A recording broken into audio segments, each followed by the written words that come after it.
For those of you who don't know her, this is Melissa. This is Melissa. She did our presentation on this topic last year, and you guys all really seemed to enjoy her presentation, so we asked her to come back and give us a little bit more information. So she's a social worker for hospice, and she's going to talk to you guys about taking care of yourselves. Okay. Well, thanks for letting me be here again. I used to be a teacher, so before I became a social worker, so it's kind of fun for me to come back and do a little teaching again every now and then. Did everyone finish their pre-test? Okay, perfect. So what I'm going to be talking to you a little bit about today is caring for yourselves.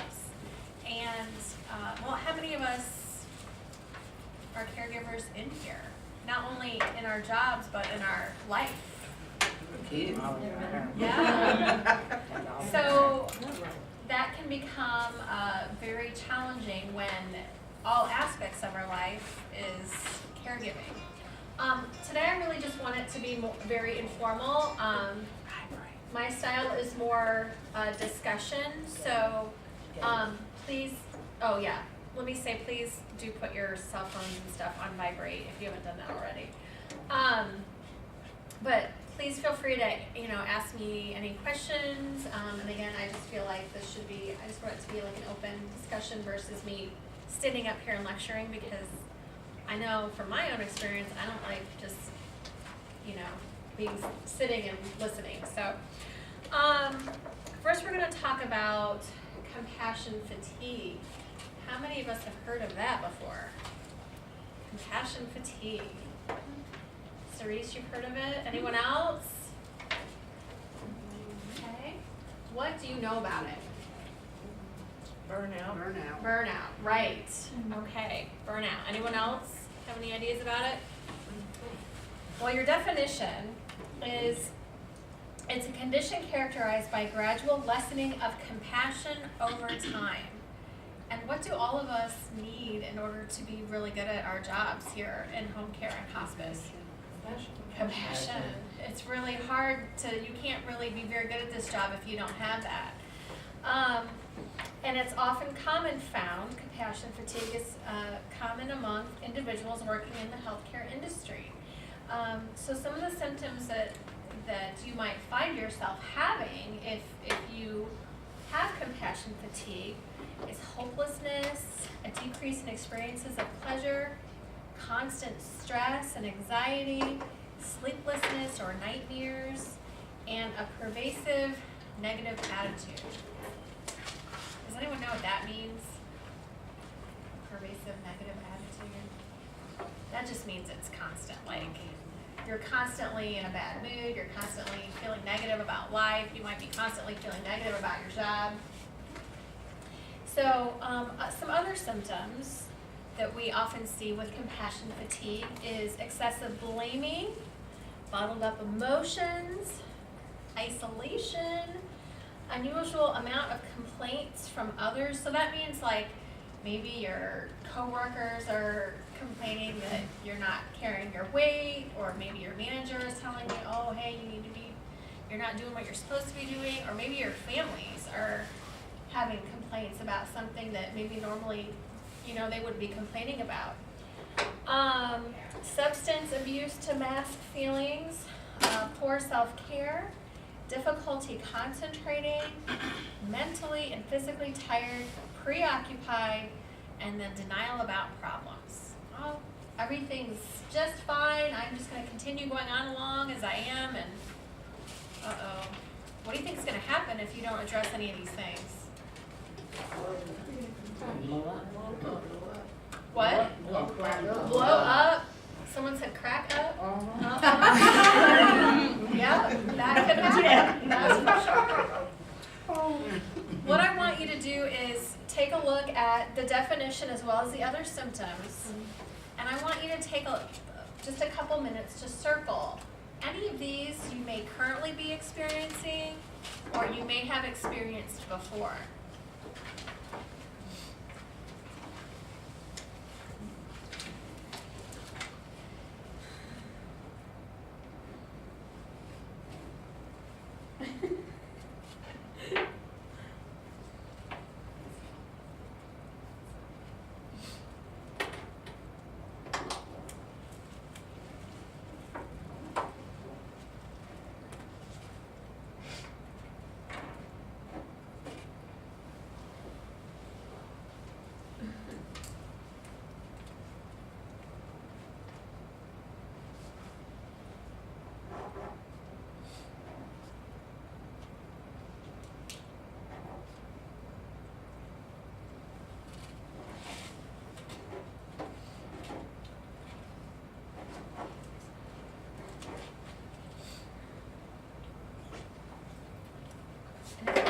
ourselves, everyone in this room has experienced at least a couple of these.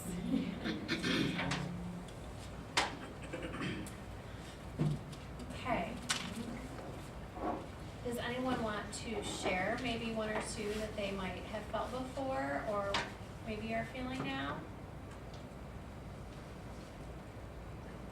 Physically tired. The physically tired?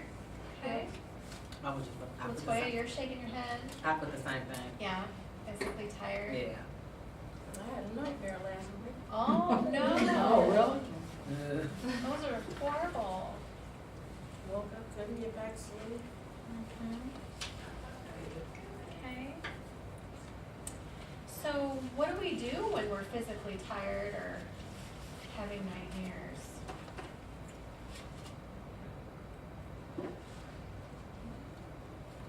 I eventually got back to sleep. Good. Is there anything that's comforting to you when that happens?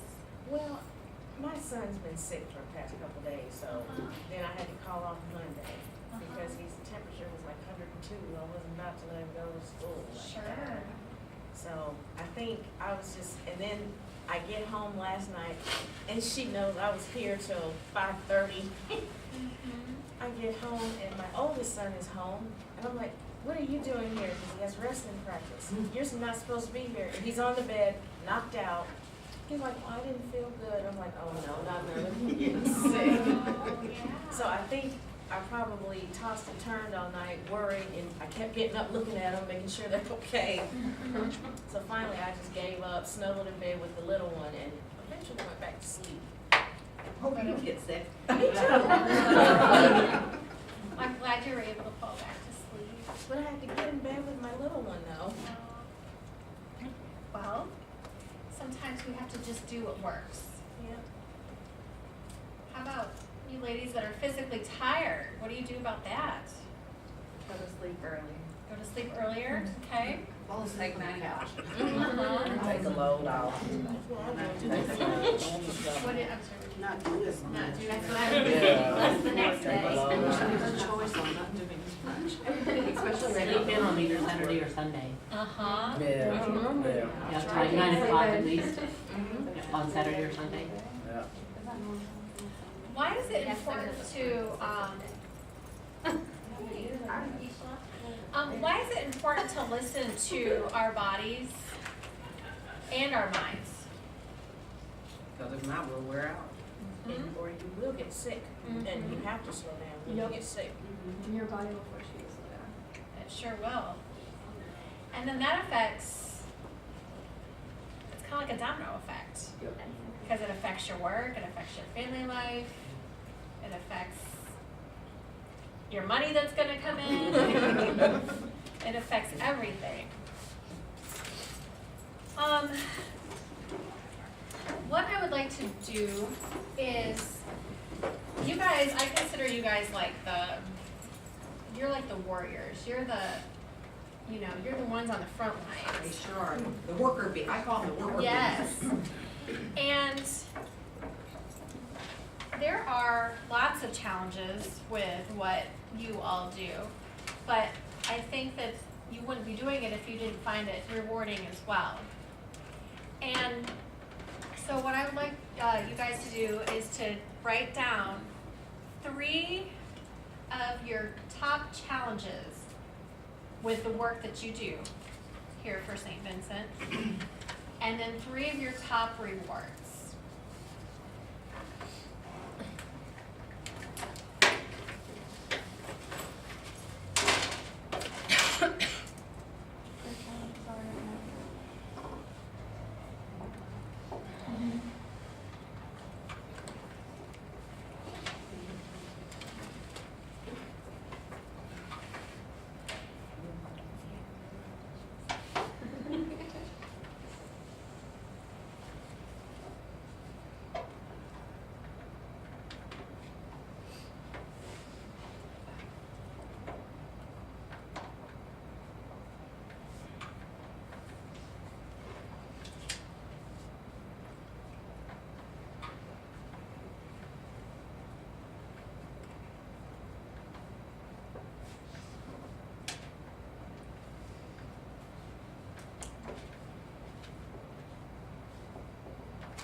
No. I did one from way back, from right there. In Kirkland. Yeah, we only go through 40 today. How do you know? Cause I looked in here for a long time. I do not see you. In the green cell. In this green cell. I lived it all my life.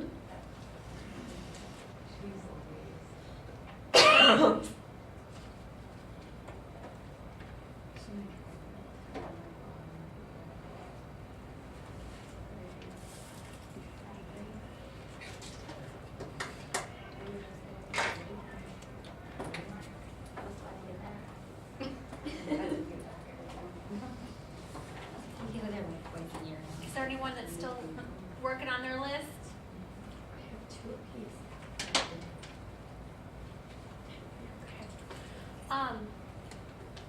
I'm gonna ask that each person, now if you're really shy and you don't wanna share, then just say skip, but I would like each person to, we're gonna start with the challenges. Just to tell us one challenge off of your list. Wanna start? Sure, why not? Mine is families. Families? What do you mean by families? Sometimes they forget it's not about them, it's about the patient. Okay. And you spend more time trying to put out fires, Mm-hmm. and the patient falls by the wayside. Okay. So it's the patient's family members, Oh, is that what you're talking about? Yeah, that's true. Working on an inpatient unit, you get more of that kind of in your face stuff. that you want to get out of it. Yeah, it's right there, you can't escape Yeah, it, you can can't, ya? because they'll find you and they'll finish. She said they'll find you. But now when they got us trapped in their home and wanna talk, Yeah. we at the door. Let it go. Froze. Okay, so families are forgetting that it's really about the patient and they bring all of their issues Oh, every to bit. the unit. Yeah. How about you, Ishala? Trying to accommodate every patient's needs, like as far as time.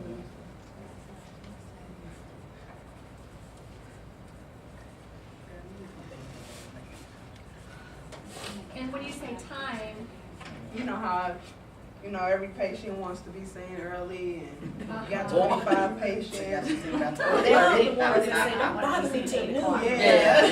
And if you ain't there by noon, they're calling. Hey, got some. that is very hard, isn't it? Mhm. Yeah, I can understand that. Which way One of my biggest challenges is like, I wouldn't say boundary, but like, you become family with these people, some of them you bond different than others, so I felt like that's a biggest challenge. Giving love, but not getting your job, your emotions into your job. Yeah, Boundaries. that's huge. Knowing that this is your job and this is what you come here to do, regardless of what relationship y'all form, these patients Right. have. And that can be dangerous too, because, sometimes when families think that you're their best friend and they might think, oh, it's okay for me to ask extra stuff of them, or it might be okay for me to give them a call and tell them what I need, or, what about accepting gifts? No. Can't do that. And that can be really challenging too, because we don't want to hurt their feelings. Exactly. But has anyone had that happen? Yeah. Ishla, what did you do? I just had to tell them it's part of my job and we're not allowed. I told them they can bring it to the office, but Sounds like you handled it well. yeah, but they didn't like it. They was mad. No, I insist. I'm like, no, I need my job. Something go wrong. Okay. Cerise? Oh, Lord. Is it hard to pick just one out? Sometimes lately, because we've had just 4 of us full-time, and thank God for LaToya, who's PRN. Tell me about it. Sometimes I feel like there are just too many, and I feel rushed all the time. Like she'll tell you, yesterday I drove from Greenwood up to Carmel. I really wish they would kind of get them more condensed. Right. They need to move together.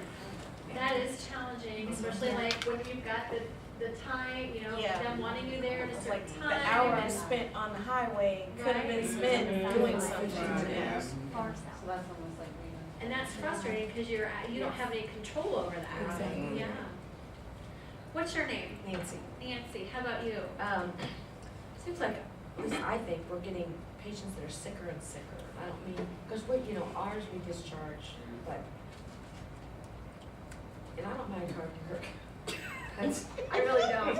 But I mean, it's just, it just takes more time. Sure. And we're supposed to be limiting our time, and it's like, my husband tells me just leave them in the middle of the shower and leave. He says if the hour's up, he said just leave. Okay. What if they call? Exactly. I got to go. Whatever, fine. That's what he says. He says, there's your answer. Okay. Although, what would happen if you did that?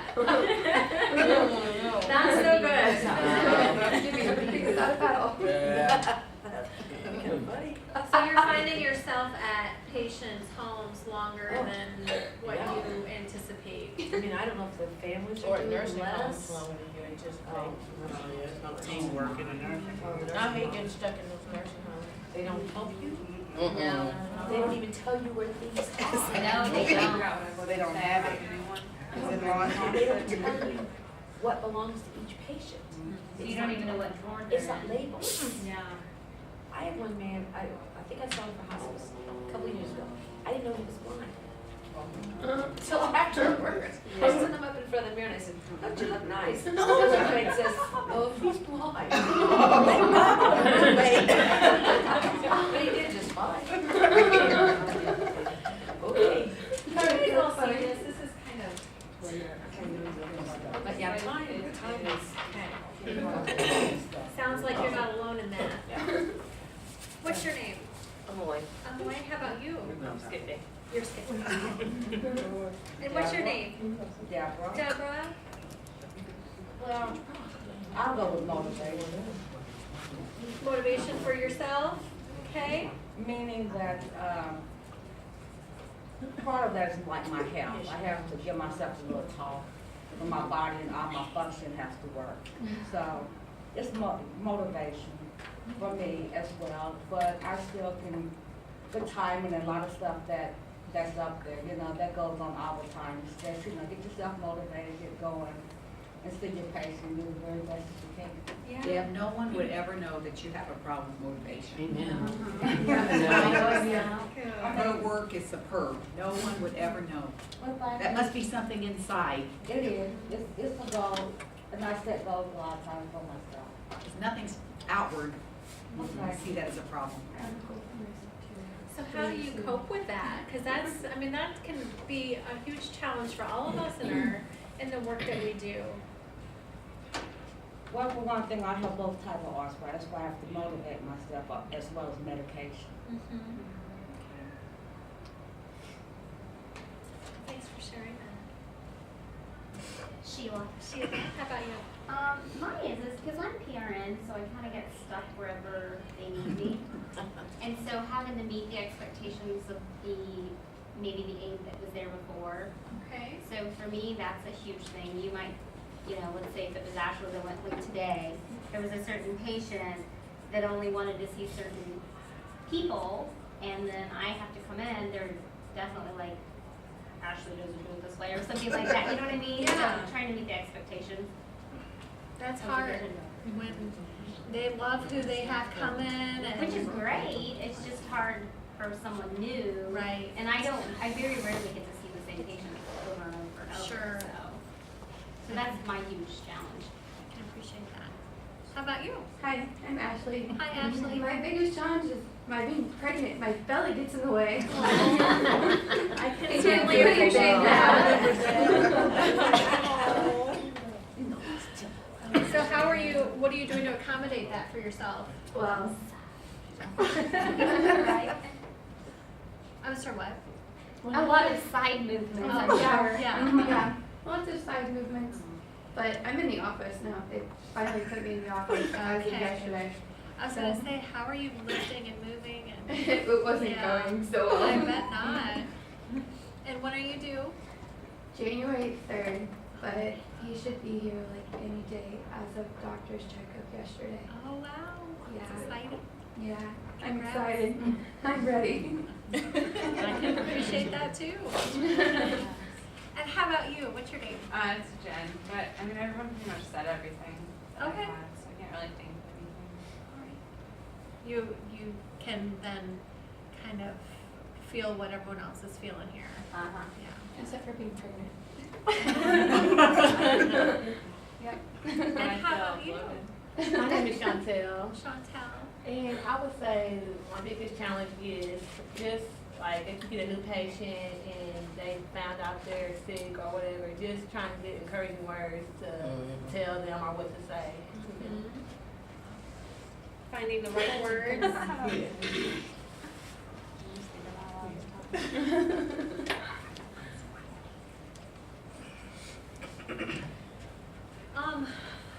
One of the things that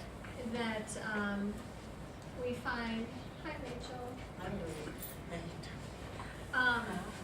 is that we always want the right thing to say to our patients and families to comfort them. And oftentimes there aren't any words that we can say. And so really it's just offering our presence and our listening ear that is going to be the most supportive and comforting for them. So just keep that in mind. Because I know from my own work, I often want the most perfect thing to say to someone, and I don't always have that. So, right? That's all someone needs to hear, right? Right. Absolutely. All right, well, let's talk about the good stuff. So the rewards. What do you love most about the work that you do? Building relationships. Okay, say more about that. Just getting to know like the family and the patient. What? Grandparent? Is that what you said? Just being able to know about their family and what's going on with them, and sometimes it's just listening. So I like that. I like that too. What else do you all love about the work that you do? Knowing you satisfied them. Uh-huh, okay. Say more about that, Ishwa. You know, just like, I'm over you. Just like, you know, after you about to leave your patient's home and you feel that relief from when you first went in, you're like, okay, I don't know how this is gonna go. Yeah. But then when you leave and they're thank you and, you know, just good feeling. That is a good feeling, isn't it? Feel you're appreciated and the Oh, work that you yeah. did Oh, yeah. was helpful. That always helps. Good. What else do you guys love? Knowing that I've made a difference in someone's life. Okay, good. Oh, sorry. Okay.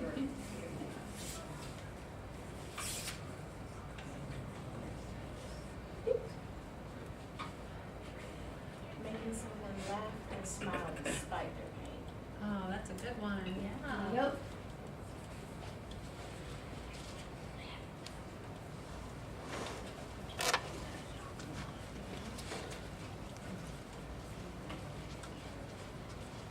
Okay, what else? What else do we love or enjoy about the work we do? What do you do, Jen?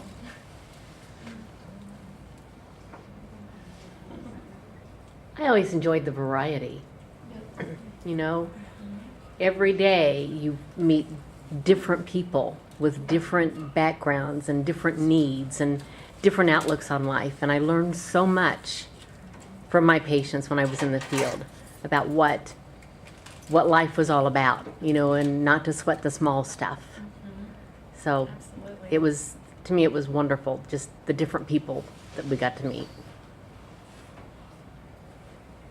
I think the work that we do, we really gain a new perspective on life, versus, doing something else. I became much more aware of time when I started working in this field. So did I. Time meaning how fast it goes. And how, oftentimes, patients, I'm sure you all hear all the time, I can't believe I've lived this long, or I can't believe I'm here at this place right now. And so it just, every day, it makes me just be present, more present with each day versus kind of swindling each day by. One thing that I was always, that really hit me going into patients' homes was seeing old pictures of their children, and now their children are the caregivers, and it makes me reflect on where I'm at now, kind of like what you were saying with my little ones, and how fast it's already going, and there will come a day that the tables turn. Absolutely. And it makes me want to enjoy where I am so much more, but enjoy the journey. Absolutely. As well. So it's a good perspective, I think. What's that? I'm gonna start crying over here. Oh. I'm a little emotional lately. They do grow up fast. Is there anything else that we want to add to this list? Why do you think I thought it was important to make these two lists? Any ideas about that?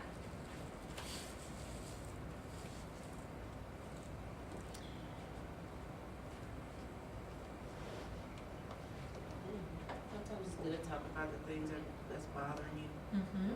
It's like an outlet. Right. And just to know that there's bad things and there's also rewards, and things as well, good and bad. And to know you're not alone. Right. Yes, that camaraderie. So I think in order for us to be good stewards of our own self-care, we have to be really aware of what's going on with us. And we have to be aware of what our challenges are. But on the days where we're feeling less motivated, or we're having a really hard time managing our time to get to our patients, then it's important to be also able to reflect upon all these really wonderful things that you have that you can go to when you're having a hard day as a way of coping with that. So that's why I thought it was important that we were able to identify some of these things. And for all of you to hear from each other what your day is like. And sounds like everyone has the same challenges and very similar rewards as well. So that's important to have, to feel like you're not alone out there. Because it can get lonely out there on your own.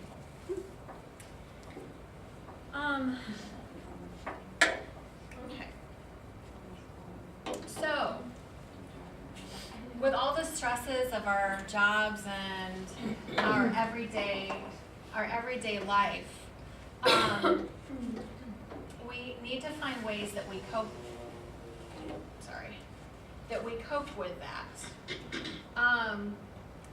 And we all already have our own coping mechanisms. That's how we've gotten to be where we are today. Now, some of them might not be so healthy, some of them might be very healthy. But it's important to identify, too, some healthy things that you all do or can do to cope with the stressors that you have and take good care of yourselves, because, again, like we just said, when we're not taking good care of ourselves, it affects all aspects of our life. And in order to live well, we need to be aware. so what do I do to cope? All right, so one of the things I listed there was be kind to yourself. Thank you, Rachel.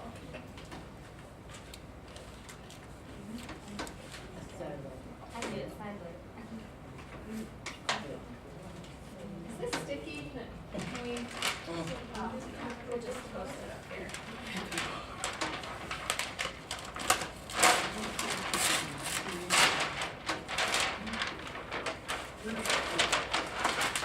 All right, there we go. So be kind to yourself. What does being kind to yourself look like? And that's different for each person. So what might you do to be kind to yourself? Eat the right stuff. Okay, eat well, absolutely. Get plenty of sleep. Get plenty of sleep, yep. Treat yourself to something. Treat yourself to something. Spa days. Yeah. Yes, absolutely. Exercise. All good ones. Now, how many of us do these things? Oh, I do a lot of exercise. I got too many. Oh, yeah, you do, yeah. Do a lot of that. I get plenty of rest. I'm good We over know. So, there. so while it's important to be kind to yourselves, but it's even more important to follow through with these things. Because again, we might know it, but if we're not taking action, then nothing's gonna change. Who here has heard the definition of insanity? Over and over, expecting different results. Yes, that's right, Cerise. It's doing the same thing over and over and expecting to get different results. But yet, That's human nature. it is human nature. And change is very hard. Humans, as we don't want to change. That's why it's always a challenge to change. But that's where motivation comes in. And if you're noticing that something in your life isn't working right, then something needs to change. Whether that be your diet, or whether that be your exercising, or getting more rest, or whatever.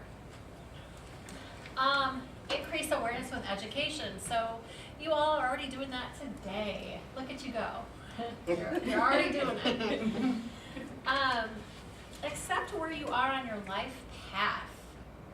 What does that mean? Say that again. Accept where you are on your life path.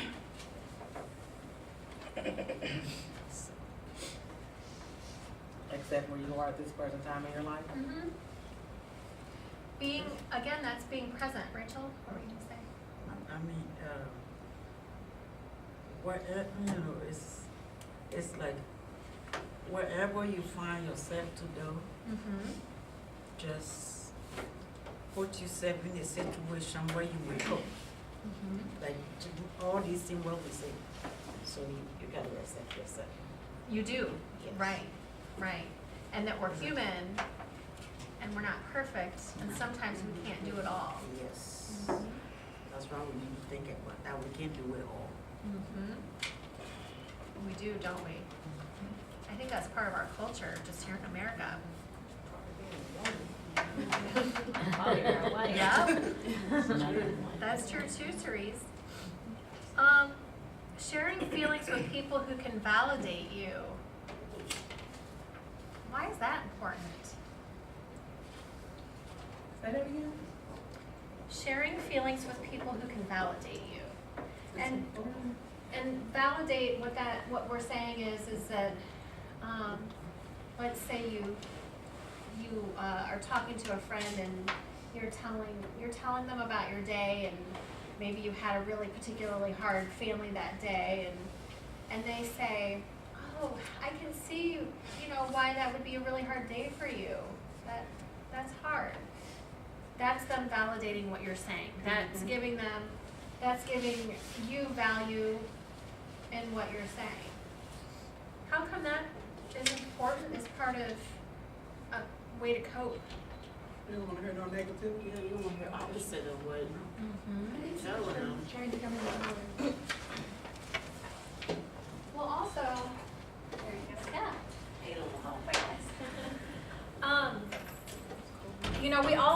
We we all need to be able to have someone safe that we can go to share how we're feeling. Otherwise, like we said earlier, someone said we what did you say? Burst or Crack up. oh, crack up. Yes. Yes. So everyone needs to be validated, no matter who you are, and that's saying that my feelings are real, my feelings are okay, and we all need that.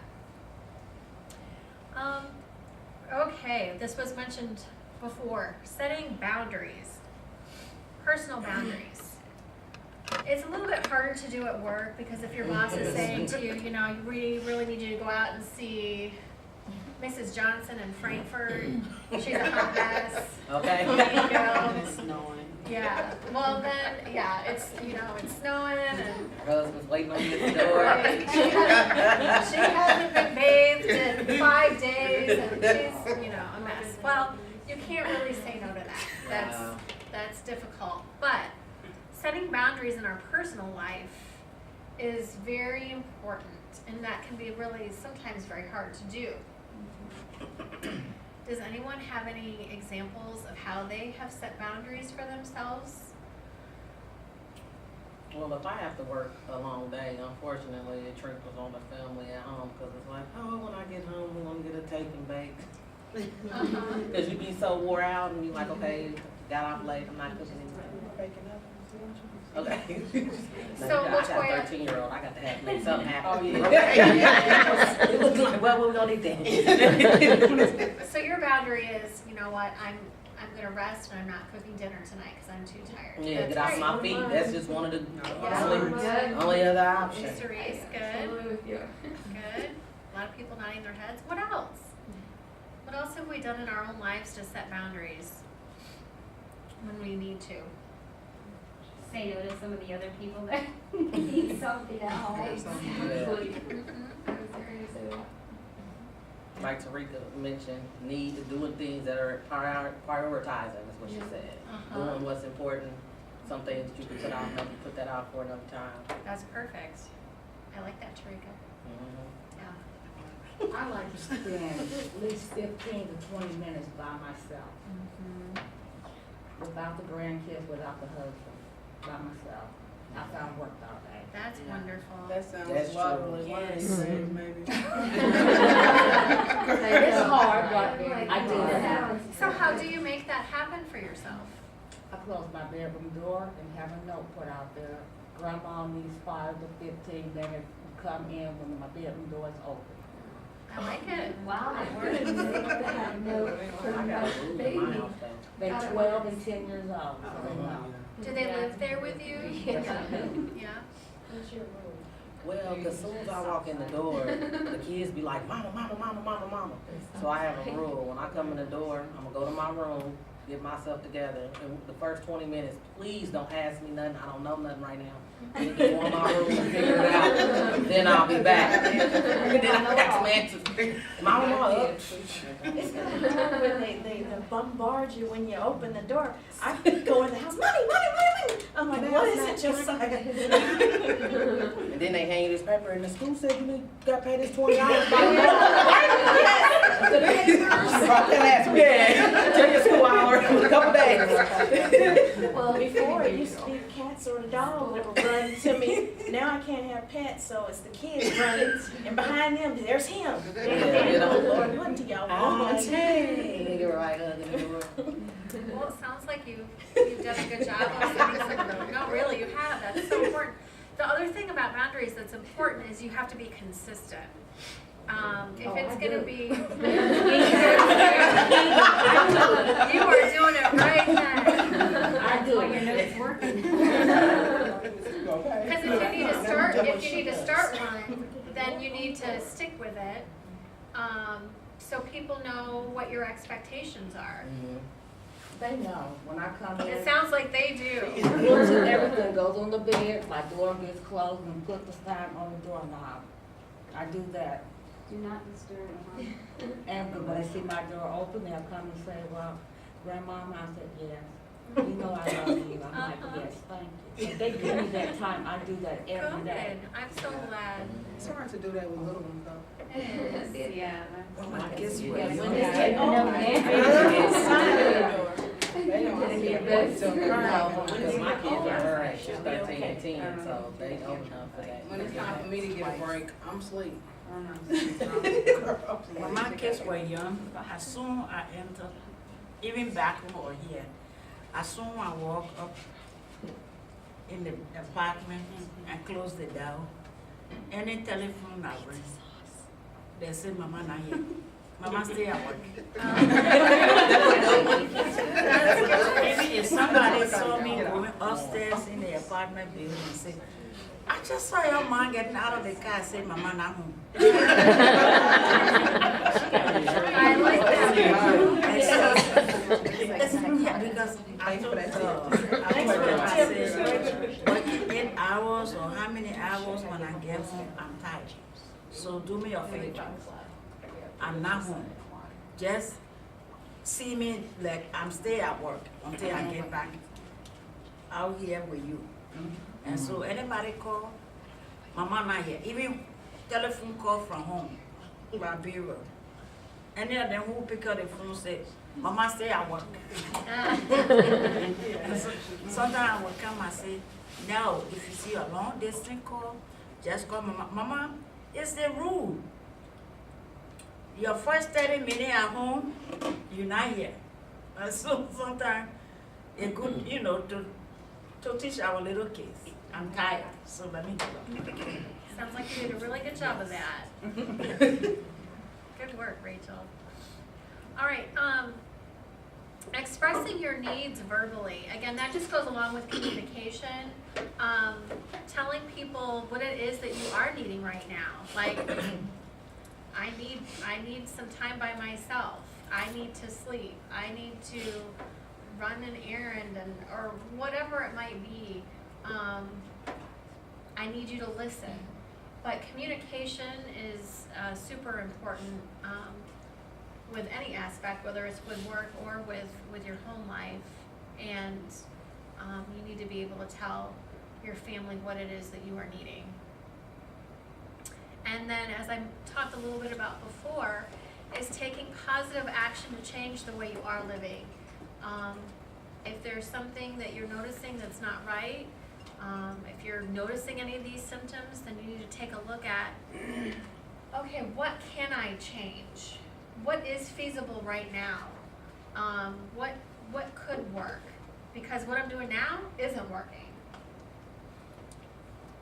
So we need to find ways that we can accommodate ourselves for changes that need to be made in order for good self-care and to allow us to continue with the important work that we do here.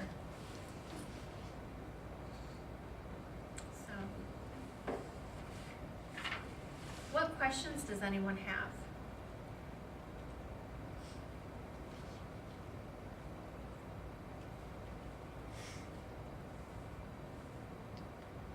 About compassion fatigue or what to do?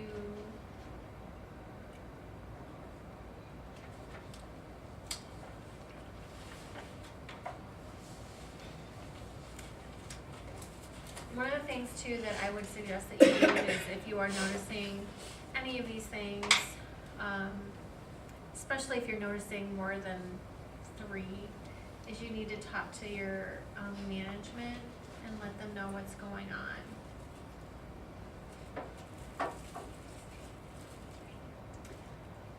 Hospice, and I know home care too, you have social workers, hospice.